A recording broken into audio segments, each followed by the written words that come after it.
Race. Race was really an unfortunate creation of human mind. Not the creation of the word itself, but the use we applied to it, and the use we still apply to it nowadays. Despite our technical and intellectual development, we still apply this word in a bad way. That's just unacceptable. Are we not in the 21st century? Well, that's just an absurd. But actually, it was a word very much disseminated in the 19th century, especially here in Europe. Well, there were Christians, right? There were Christians, countries, kingdoms, principates, etc. And well, a Christian cannot colonize other Christian. Does it make sense? Because Jesus didn't pray that. So they needed to tell themselves and to make themselves believe that there are many races.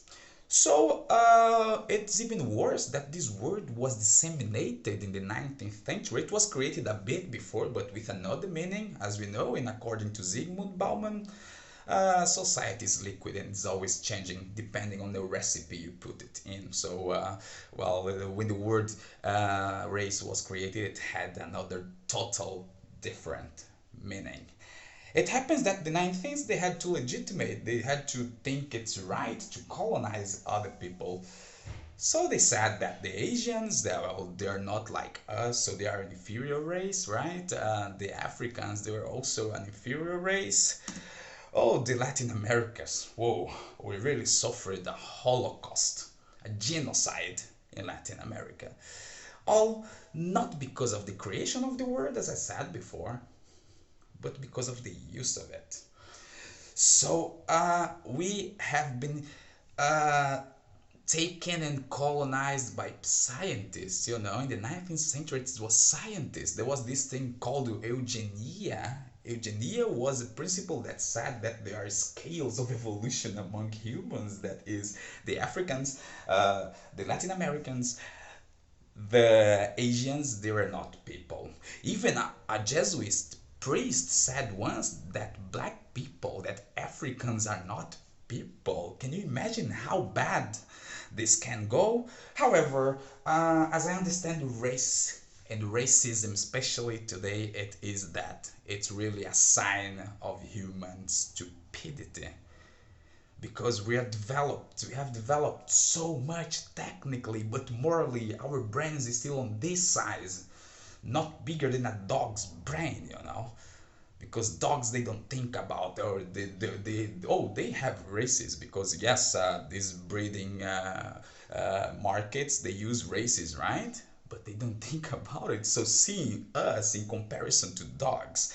However, racism and race is actually a social term. It was created in the beginning to differ people from people. However, in the genes, in the genetics, we are just one. Science even assumes today that the variation between Africans, Asians, Latin Americans, Europeans is not more than 0.1%.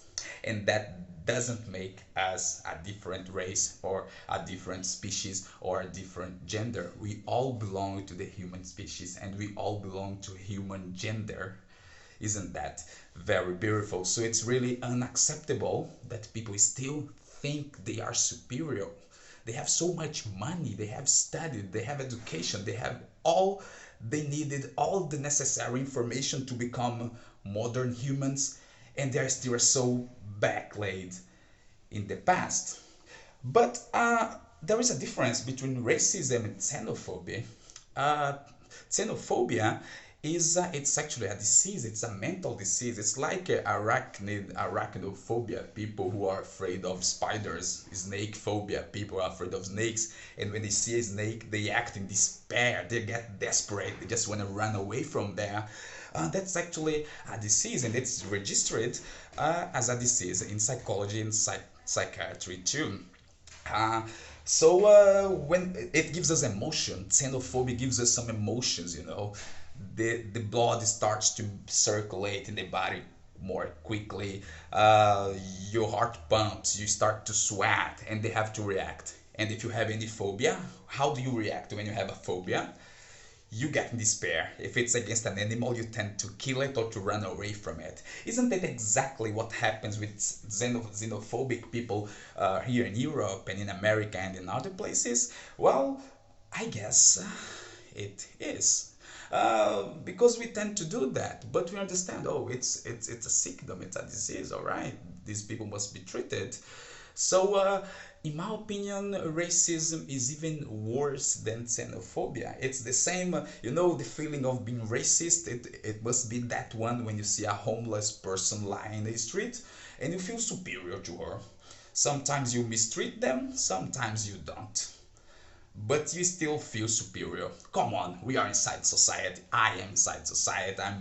Well, I don't know if it's good or bad, but it happens that I am, and sometimes I have to assume to myself, I feel a little bit, at least socially superior. It happens that this continental racism, I mean, you are from Latin America, so you are inferior by nature. It doesn't make any sense because you can be from Latin America or from Africa or from Asia, and you can be as smart as an European or American or Japanese, etc. So why to treat people with this superiority? Should I really mention the example of the brain again? Well, because that's what happens. So we have on one side we have that's a social term. It's based on phenotypes. Phenotypes are actually physical characteristics that we develop as we interact with the environment. So people that have a blacker skin, of course, their body adapted to the environment they have been living for all their lives. People who are whiter, they don't have that much contact with the sun, obviously. Phenotypes. There is a difference between phenotypes and genotypes. And the genotypes, the genes, the genetics don't change that much.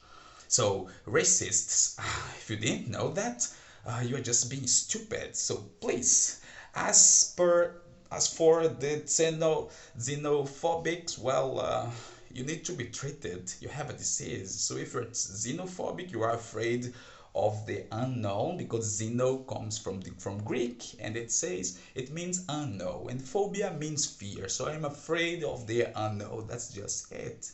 And if you're afraid of the unknown, you have to know it, because as you know, people are not that bad. So racists, go study more, become more humans, and xenophobics, go treat yourselves.